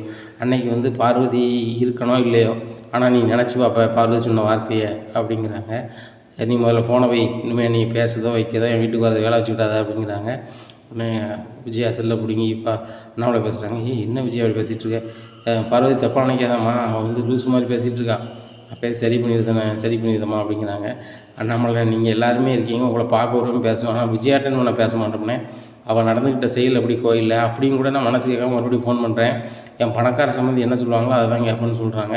எவ்வளோ கஷ்டமாக இருக்குது. நான் விஜயா வந்து ஒரு ஃப்ரெண்டாக கூட பிறந்த உடம்பரப்பாக நினச்சிட்ருக்கேன். உங்கள் வீட்டில் உள்ள பிள்ளைகள் பூரா நீ பார்வதி எத்தங்க பேச்சுக்கு மறுபேச்சு பேசாதுவா, அவளை அன்பாக பார்த்துப்பாங்க. அந்த மீனா நான் வீட்டுக்கு வந்தோன்னா சாப்பிடாம விட மாட்டான். இப்படி இருக்கும்போது இந்த விஜய் அப்படி பேசுகிறேன், எனக்கு எவ்வளோ கஷ்டமாக இருக்குது தெரியுமா. என் பிள்ளைகள் தான் நீ இல்லைன்னு போயிட்டு, சரி நம்மளுக்கு பக்காத பிள்ளைகள் 3 பிள்ளைகள் அங்கே இருக்குது, 3 மருமக்க இருக்கான்னு சொல்லி நான் சந்தோஷமாக நினச்சிக்கிட்டு இருக்கேன். இப்படி இருக்கும்போது நான்லாம் ஒரு ஆளான்னு அவள் கேட்கும்போது எவ்வளோ கஷ்டமாக இருக்கும். அவளுக்கு நான் என்னெல்லாம் உதவி பண்ணியிருப்பேன்னு சொல்லிட்டு அவளுக்கு நினைவு இல்லையானே அப்படிங்கிறாங்க. ஏம்மா, அவள் நன்றி இல்லாதவா, அவன் இந்த நேரத்தில் வந்து அவளுக்கு என்ன கிடைக்கோ என்ன லாபம் கிடைக்கோ அது சிந்தனையாக தான் இருப்பாள். பெற்ற தாய் தாப்பன் எப்படி இருக்காங்களோ அப்படி தான் இருப்பாங்க. அதனால் வந்து எங்கள் மாமனார் மாமியார் அப்படி அதே மாதிரி அவ்வளோ ஆகிட்டா அப்படிங்க. எங்கள் வீட்டுக்கு இப்போ எங்கள் அம்மா அப்பாவும் என் கூட பேசிகிட்டு இருக்கேன் வச்சிட்ருக்காங்க அப்படின்னு கேட்காங்க. என் பார்வை சொல்கிறாங்க, ஏன்னா என்னையால் உங்களுக்குள்ளே சண்டை வேண்டானே, ஃபோனை வச்சிடறேன்னு சொல்லிட்டு ஃபோனை வச்சிடுறாங்க. விஜயா என்ன பேசுகிற, பார்வதி நம்ம வீட்டுக்கு வருவாங்க போவாங்க, நம்ம வீட்டில் உள்ள பிள்ளைகள் பூரா அங்கே அன்பாக இருக்கும்போது உன் ஃப்ரெண்டுங்கனால தானே அவங்க வந்து பழகினாங்க, இன்றைக்கி அவங்க மனசு நோக்கடிக்க மாதிரி பேசுகிற அப்படிங்கிறாங்க. பார்வதி கூட பேசுறது நம்ம சம்மந்திக்கு பிடிக்கலன்னா எப்படி பேச முடியும் அப்படிங்கிறாங்க. ஆமாம், அவன் பணக்கார சம்மந்திக்கு என் கூட பேசுறது பிடிக்கலன்னா நீ பேச மாட்டேன் கூட அப்படிங்கிறாங்க. உங்கள் கூட பேசாதுன்னு எப்படி சொல்லுவாங்க அப்படிங்கிறாங்க. சரி, அப்படி அவங்க சொல்லிட்டாங்கன்னா என்கிட்ட பேசாமல் இருந்துருவியா அப்படிங்கிறாங்க. அப்படிலாம் அவங்க சொல்ல மாட்டாங்க அப்படிங்கிறாங்க. விஜயா, நான் சொல்கிறத கேளு, அவங்க பேசக்கூடாதுன்னு நீ பேசாமல் இருந்துருவியா அப்படிங்கிறாங்க. அதே எப்படிங்க அப்படிங்கிறாங்க. அதே மாதிரி தான் நம்ம ஒருத்தர்கிட்ட பேசணுமா வேண்டாமாங்கிற முடிவை நம்ம எடுக்கணும். உன் பணக்கார சம்மதி சொல்கிறாங்கன்னு சொல்லிட்டு எடுக்கக்கூடாது, நல்லவே இல்லை, உன் பழக்க வழக்கம் சுத்த ஒஸ்ட்டாக இருக்குது அப்படிங்கிறாங்க. என்னங்க சொல்கிறீங்க, இங்கிலீஷில் சொல்கிறீங்க அப்படிங்க, பழக்க வழக்கம் ரொம்ப மோசமாக இருக்குது அப்படிங்கிறாங்க. நான் விஜய், நான் என் பழக்க வழக்கம் கரெக்டாக தான் இருக்குது, சுருதி ரவி வரட்டும் நீ வச்சுக்கிறேன் அப்படிங்கிறாங்க. நீ சொல்லுதும் கேளு, அவங்க வந்த பிறகு ஏதாவது கேட்டே அப்படின்னு சொன்னால் ரவியோ சுருதியோ மனசு கஷ்டப்படுவோம், வேலை ஏதாவது மட்டும் பாரு அப்படிங்கிறாங்க. இங்கே விஜயா நினைக்கிறாங்க, உங்களுக்கு தெரிஞ்சு கேட்டால் தானே வந்து நீங்கள் வந்து கோவப்படுவீங்க, தெரியாமல் கேட்குறேன் அப்படின்னு சொல்லிட்டு ரூமுக்கு போயிடுறாங்க. இந்த சூழ்நிலையில் ரோகிணி ஃபோன் அடிக்காங்க. அத்தை, உங்களுக்கு பிடிச்சமான ஒரு உணவு வந்திருக்கு, அதை வாங்கட்டா அப்படிங்கிறாங்க. என்னதுமா அப்படிங்கிறாங்க. இல்லை அத்தை, நீங்கள் வந்து உலக்கு புட்டு ரொம்ப விரும்புவீங்கள்ல, எங்கள் பார்லருக்கு முன்னாடி உலக்கு புட்டு விற்றாங்க, அதை வாங்கி வச்சுருக்கேன், வரமாக கொண்டு வரேன் அப்படிங்கிறாங்க. சரிம்மா அப்படிங்கிறாங்க. இன்றைக்கி தானே அவள் செலவுக்கு தருவா, மாதம் 5000 உழைப்பும் தருவாள் இன்றைக்கி அப்படின்னு சொல்லிட்டு, சரிம்மா அப்படின்னு சொல்லிட்டு ஃபோனை வைக்கிறாங்க. ஏன் அத்தை சவுண்டு வருமா, நல்லவே இல்லை, நம்ம அவங்களுக்கு பிடிச்ச உணவு வாங்கி கொண்டு வராங்க, ஆனால் அத்தைக்கு வந்து ஏன் சவுண்டு இல்லை அப்படின்னு நினச்சி பார்க்காங்க. நம்ம மாதம் 5000 கொடுக்கணும், இந்த தேதி தானே கொடுப்போம் அப்படின்னு சொல்லிட்டு ஃபோன் அடித்து, அத்தை நான் சொல்ல மறந்துட்டேன், உங்களுக்காகவே பணம் எடுத்து வச்சிட்டேன் அத்தை, அந்த 5000 கொண்டு வந்துடுறேன் அப்படிங்கிறாங்க. சரிம்மா, நீ கொண்டு வருவோம் எனக்கு தெரியும் அப்படின்னு சிரிக்கிறாங்க. ரோகிணி வந்து மறக்கலை, எப்பவும் போல் நம்ம செலவுக்கு 5000 கொடுக்க போகிறா அப்படின்னு சொல்லிட்டு ரொம்ப சந்தோஷமாக இருக்காங்க. விஜயா எங்கள் வீட்டில் இப்படி இருக்கும்போது ரோகிணி வராங்க. வந்து அத்தை சாப்பிடுங்க, உங்களுக்கு பிடிச்சமான உணவு இருக்குது அப்படிங்கிறாங்க. அத்தை வர வழியில் வந்தேன், பட்டுச்சேலை தான் ரொம்ப கம்மியான விலையில் இருக்குது அப்படின்னு சொல்லிட்டு ஒரு கடையில் விளம்பரம் போட்டிருந்தாங்க, உங்களுக்கு இந்த கலர் பிடிக்கும்னு சொல்லிட்டு இந்த சேலை வேணும் பாருங்கள் ஆண்டி அப்படிங்கிறாங்க. இதை பார்த்த விஜயா, ஏம்மா எனக்கு சூப்பராக இருக்குமா அப்படிங்கிறாங்க. அத்தை, உங்கள் கலருக்கு இது செம்மையாக இருக்கும், இதை கட்டுங்க அப்படிங்கிறாங்க. உடனே ஏம்மா உனக்கெலாம் சேலை எடுக்கலையா அப்படிங்கிறாங்க. இல்லை அத்தை, இந்த வீட்டிலே நீங்கள் தான் மங்களகரமாக இருக்கிறவங்க, எனக்கு ரொம்ப பிடிச்சவங்க நீங்கள் தான், எங்கள் அம்மாவுக்கு அப்புறம் அதிக அனுபவம் வச்சுருக்கதுனா உங்கள் மேலே தான், அதனால் இதை நீங்கள் கட்டுங்க, உங்கள் கலருக்கு செம்மையாக இருக்கும் அப்படின்னு சொல்லி பயங்கரமாக ஐஸ் வைக்காங்க. உடனே அண்ணாமலை பார்க்குறாங்க, ரைட்டு நிச்சயம் பண்ணிகிட்ருக்கா அப்படின்னு சொல்லிட்டு, நேரத்தை இந்த 5000 வீட்டு செலவுக்கு வச்சுக்கோங்க, இன்னும் நான் மாதம் அடுத்த மாதத்துலேருந்து 10,000 தரலான்னு இருக்கேன், ஏன்னா மனோஜும் வந்து பிஸ்னஸ் பண்ண ஆரம்பிச்சிட்டாங்க, இன்னும் 5000 செலவு கொடுத்தா நல்லா இருக்காது, நீங்கள் மாதம் 10,000 செலவு பண்ணுங்க அப்படிங்கிறாங்க. இதை பார்க்குறாங்க. மீனாவும் அந்த நேரத்துக்கு வந்துடுறாங்க. மீனா பார்க்கும்போது, என்னடி பார்க்குற, என் மருமகன் மாதம் எனக்கு செலவு தரா அப்படிங்கிறாங்க. சரிதா, அதுக்கு நான் ஒன்றும் சொல்லலையே அப்படிங்கிறாங்க. ஒன்றும் சொல்ல முடியாது, ஏன் நீனும் உன் புருஷனும் 5000 தர முடியுமா, முடியாதுல்ல, அடுத்த மாதம் 10,000 தர போகிறோம் அப்படிங்கிறாங்க. ரோகிணியாக ஒரு ரூமுக்கு போயிடுறாங்க. போன உடனே அண்ணாமலை சொல்கிறாங்க மீனாட்ட, ஏம்மா இந்த நாய் வந்து எதுக்கு வாழாட்டுதுன்னா நன்றிக்கு தான் ஆட்டுது, அந்த ரோகிணி வந்து மாதம் செலவு கொடுக்குறான், அதனால் வந்து அவங்களுக்கு நன்றியாக இருக்காங்கம்மா அப்படிங்கிறாங்க. உடனே மீனா சிரிச்சுக்கிட்டே வீட்டுக்குள்ளே போகிறாங்க. இதை பார்த்த விஜயாவுக்கு பயங்கர கடுப்பாக இருக்குது. ஏங்க இப்படி பேசுகிறீங்க அப்படிங்கிறாங்க. கரெக்டாக தான் பேசுகிறேன், மருமக வந்து பணம் இருந்தால் தான் நீ மரியாதை கொடுப்பியா, அதனால தான் அந்த ரோகிணி பிள்ளைக்கு கடுமையான மரியாதை கொடுத்துட்ருக்கியா அப்படிங்கிறாங்க. ஏங்க அவங்க பணம் தந்தாலும் தராட்டின மரியாதை கொடுக்க தான் செய்வாங்க. அவள் பணக்கார வீட்டு பிள்ளைங்க அப்படிங்கிறாங்க. ஏன் எல்லாம் 10 மாதம் பிறந்த பிள்ளைகள் தானே, எந்த பிள்ளைகளாக இருந்தானே எல்லாரையும் சக மனுஷருக்கெல்லாம் மதிக்கப்பாரு, இல்லை அப்படின்னா நீ ஒரு நாள் ரொம்ப கஷ்டப்படுவ அப்படிங்கிறாங்க.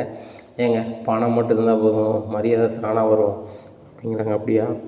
ஒரு நாள் உங்கள் வீட்டில் பணம் இருக்கும், இன்றைக்கி மரியாதை இருக்காது. உங்கள் கையில் நீ வயசாகி போச்சு, உங்கள் கையில் பணம் இருக்குது, சாப்பாடை வாங்கிட்டு வான்னு ஒரு பையன்ட்ட சொல்கிறேன்னா அன்பு இருந்தால் தான் போய் வாங்கிட்டு வருவான் கடையில் போய்.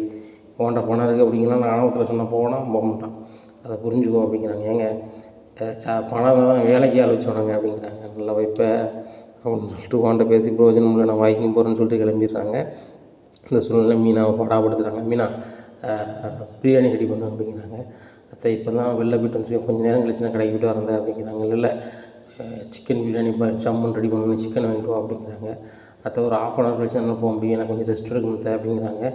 இந்த பூ வியாபாரம் பார்த்தா நீ ரெஸ்ட் எடுக்க தான் முடியுமோ, ரோகிணி பார்லரும் வந்திருக்கா, மனோஜ் கொஞ்சம் நேரத்தில் வந்துடுவான், அதனால் பிரியாணி போடுறதுக்கு நீ போய் கறி வாங்கிட்டு வா அப்படிங்கிறாங்க.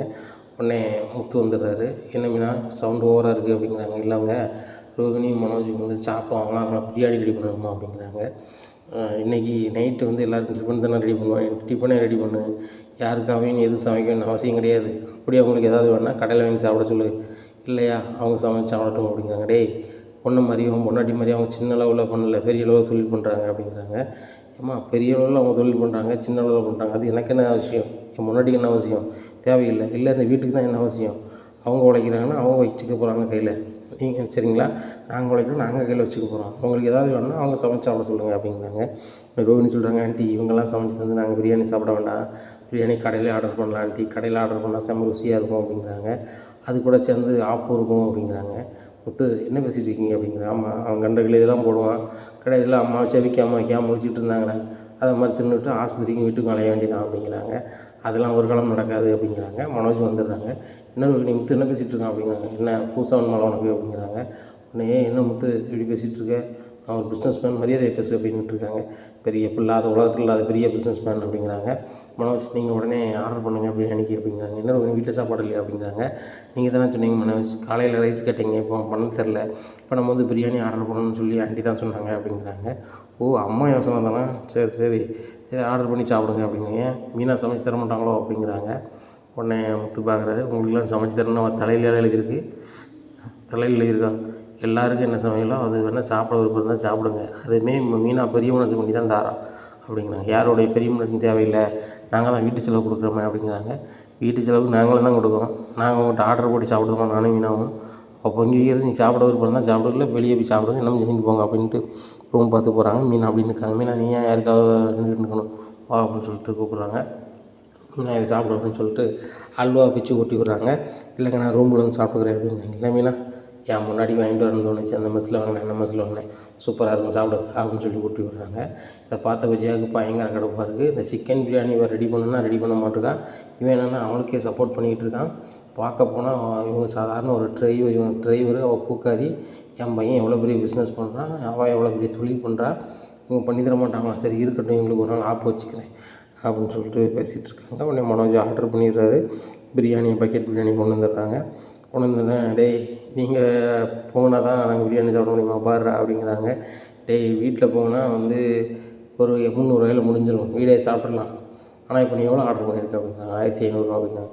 1500 3 பேருக்கு 1500 ரெடி பண்ணியிருக்கேன், சரியா, குடும்பத்துக்கு ஆர்டர் பண்ணால் கிட்டத்தட்ட 4000 5000 வந்திருக்கும், 5000 வேஸ்ட்டு தானடா அப்படிங்கிறாங்க. அது எனக்கு தெரியும்டா, நாங்கள் பெரிய பிஸ்னஸ் மேன், ஒரு நாளைக்கு 1000 கணக்கில் சம்பாத்தியம் பண்ணுவோம், இதெல்லாம் பெரிய மேட்ரே இல்லை அப்படிங்கிறாங்க.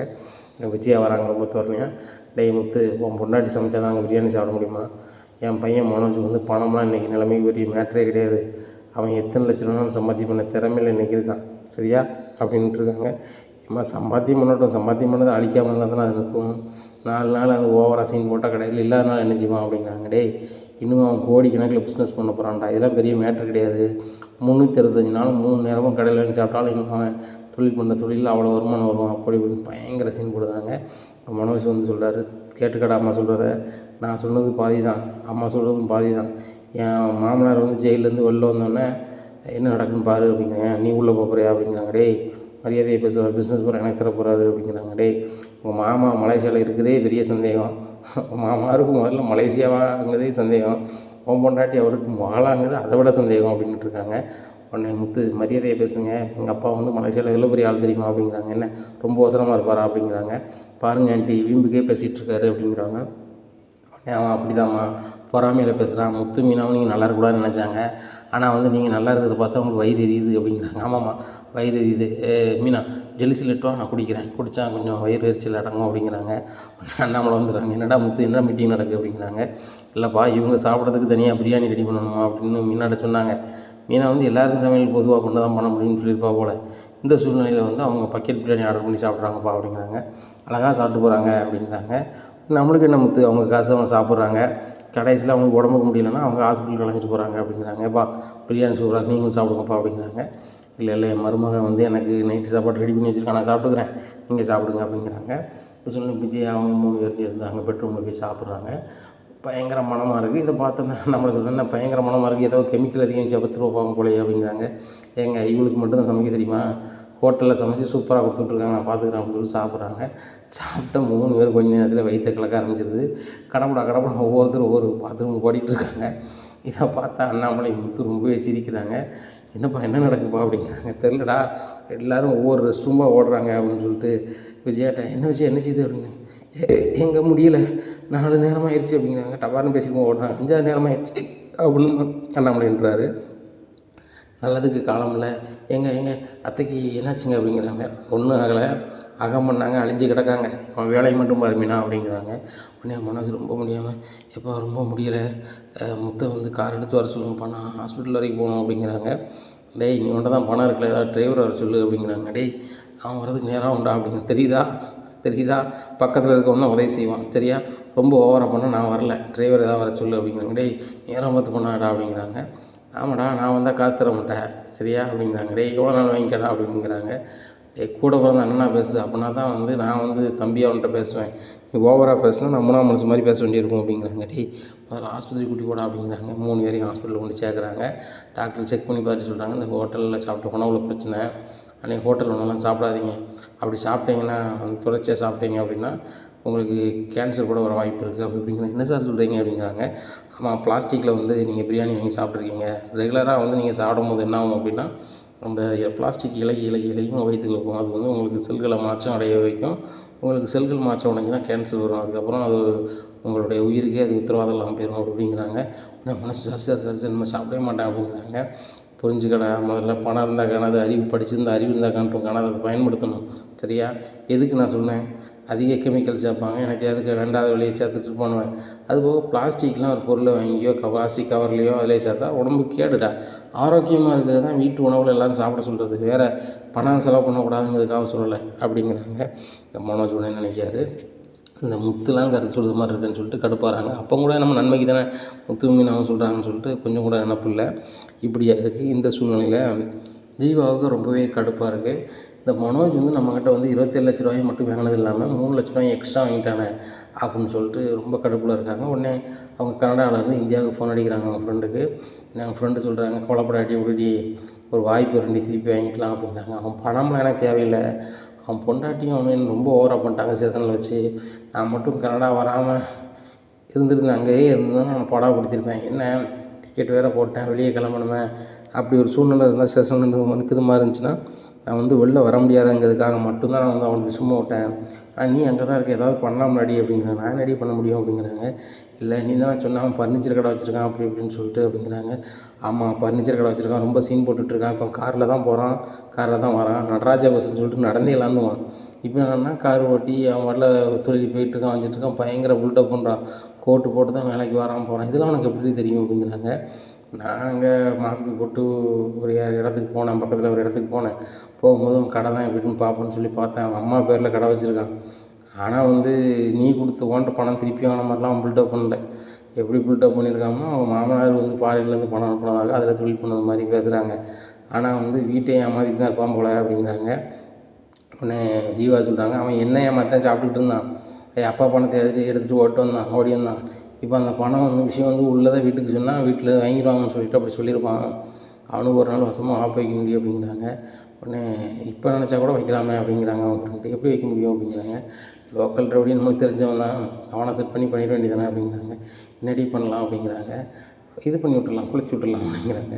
உண்மையாக அதை பண்ண முடியுமாடி அப்படிங்கிறாங்க. அழகாக பண்ணலாம், லோக்கல் ரவுடின்னு நான் பேசுகிறேன் அப்படின்னு சொல்லிட்டு ஃபோனை வை அப்படின்னு சொல்லிட்டு நேராக அடிக்காங்க.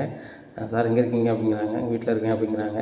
இந்த கடை வச்சுருக்காங்க தெரியுமா அப்படிங்கிறாங்க. ஆமாம், அந்த கடையை நான் தான் வாங்க வேண்டியது, அந்த ஓனர் ஏன்ட்ட தராமல் வேற ஆள்கிட்ட கொடுத்துட்டு போயிட்டான், வச்சுட்டான். அவன் தம்பி வேறு என் ஆள் மேலே கை வச்சுருக்கான், அன்றைக்கி நான் ஊரில் இல்லை, அவன் மேலே பயங்கர காண்டா இருக்கேன் அப்படிங்கிறாங்க. எங்களுக்கும் அதே காண்டு தான், நீங்கள் வந்து அந்த கடையை ஏதாவது செய்யணுமே அப்படிங்க. என்ன செய்யணும் எனக்கு தெரியல அப்படிங்கிறாங்க. கொளுத்தி விடுங்க பேசாமல், உங்களுக்கு அது என்ன செலவு நான் தரேன் அப்படிங்கிறாங்க. இந்த கதைக்கு நீங்கள் எதுவுமே தர வேண்டாம் மேடம், நான் பண்ணிவிட்டு உங்களுக்கு நான் ஃபோன் அடிங்க அப்படிங்கிறாங்க. உடனே நைட்டோட நைட்டு ரெடி பண்ணி என்ன செய்தாருன்னா ஃபயர் பண்ணி விட்டுறாரு. ஃபுல்லுமே அது எரிஞ்சு எல்லா பொருளுமே எரிஞ்சிருது. இந்த சூழ்நிலையில் எல்லாருக்குமே எரிஞ்சிருது. டிவி பேப்பரெல்லாம் பயங்கரமாக வருது.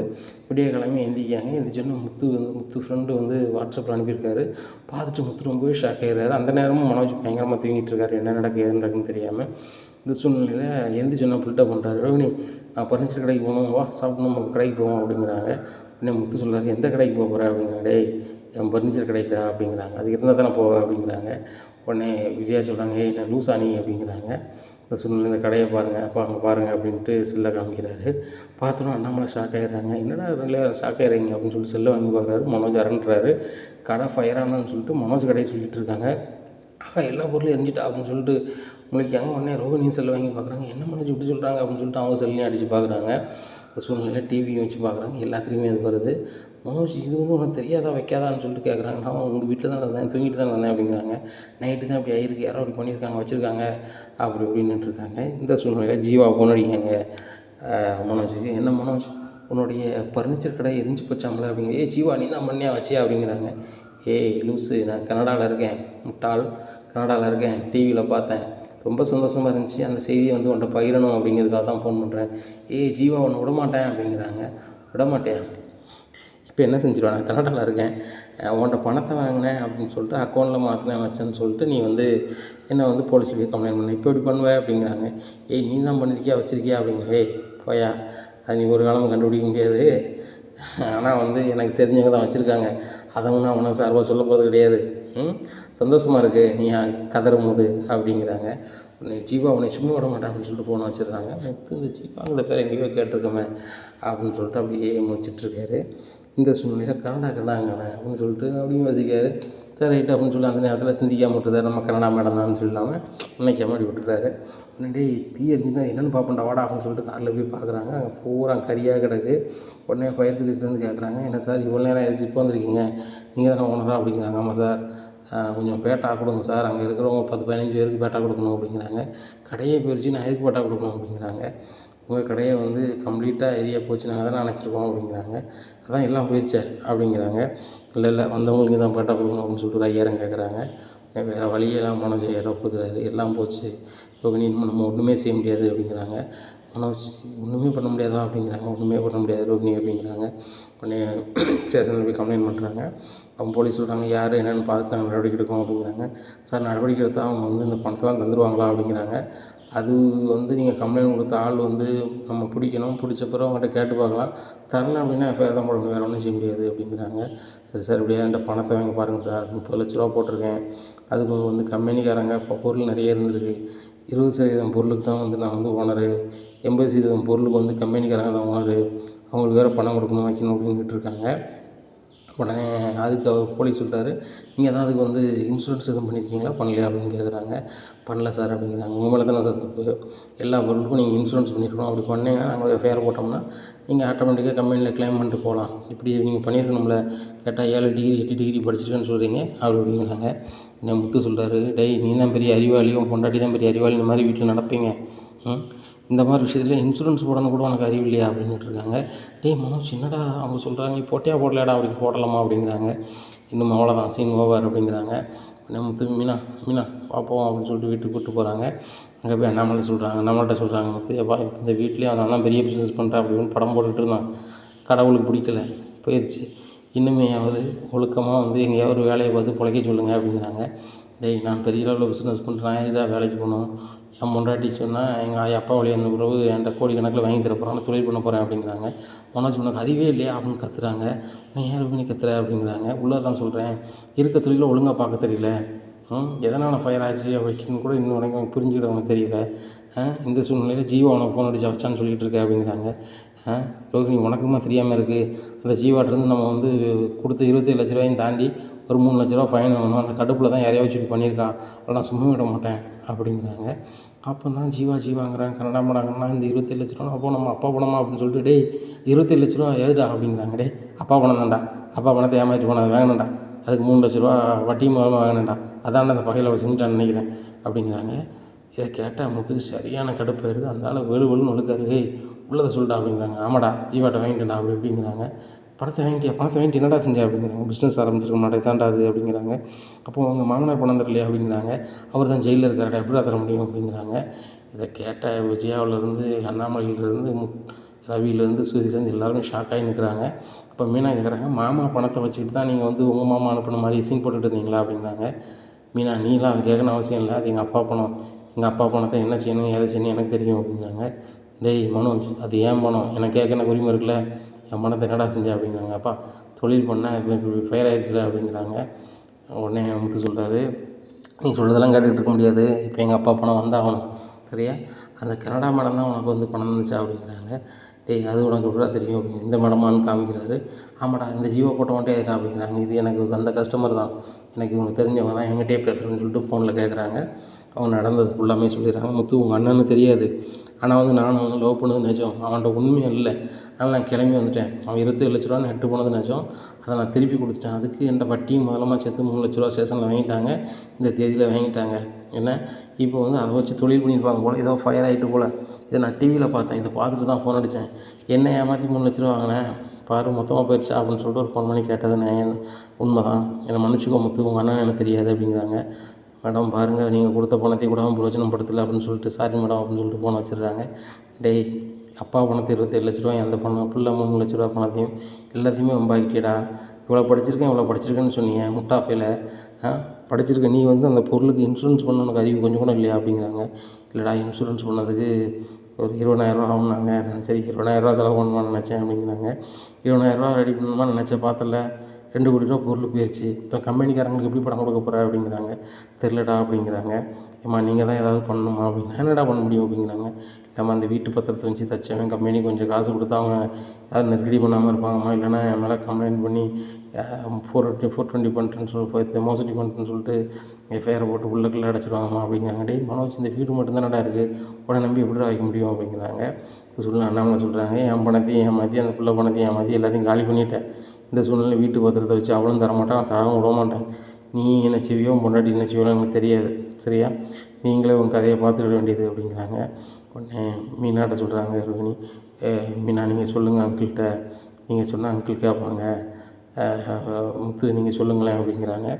உடனே முத்து சொல்கிறாரு, உங்களுக்கு காரியம் ஆகணுன்னா வந்து யார் காலனாலும் நீங்கள் வருவீங்க, எல்லா விஷயமும் தெரிஞ்சது தான் சரியா, அதனால் வந்து உங்கள் கதையை நீங்கள் பாருங்கம்மா, நீங்கள் பெரிய அளவில் தொழில் பண்ணுறவங்க, பெரிய கோடீஸ்வரங்க, நாங்கள் சாதாரண நடங்காச்சு, என் பொண்டாட்டி பூக்கண்ணா தான் சாப்பாடு, நான் வந்து யாருக்கா கார் ஓட்டினா தான் 50க்கும் 100க்கும் ஓடிட்டுருக்கேன், எங்களாலலாம் உங்களுக்கு ஹெல்ப் பண்ண அளவுக்கு இல்லை, நீங்கள் பெரிய கோடீஸ்வரங்களாக இருக்கீங்க, இந்த நிமிஷத்தில் இதை கூட உங்களால் சரி பண்ண முடியும்னா பண்ணுங்கள் அப்படின்னா, நம்மளுக்கு இது தேவையில்லாத வேலை, நம்ம சாதாரண ஆளுக்கு நீ வந்து நீ பூ வியாபாரம் மாதிரி சமைச்சிக்கிட்டு இருக்க, நானும் வீட்டுக்கு தேவையான சாமானை வாங்கி கொடுத்துக்கிட்டு கார் ஓட்டிகிட்ருக்கேன், நம்மளுக்குலாம் இது ஏன் தேவை மீனா, சரி வா போவோம் அப்படின்னு சொல்லிட்டு அவங்க சமைக்க போயிடுறாங்க.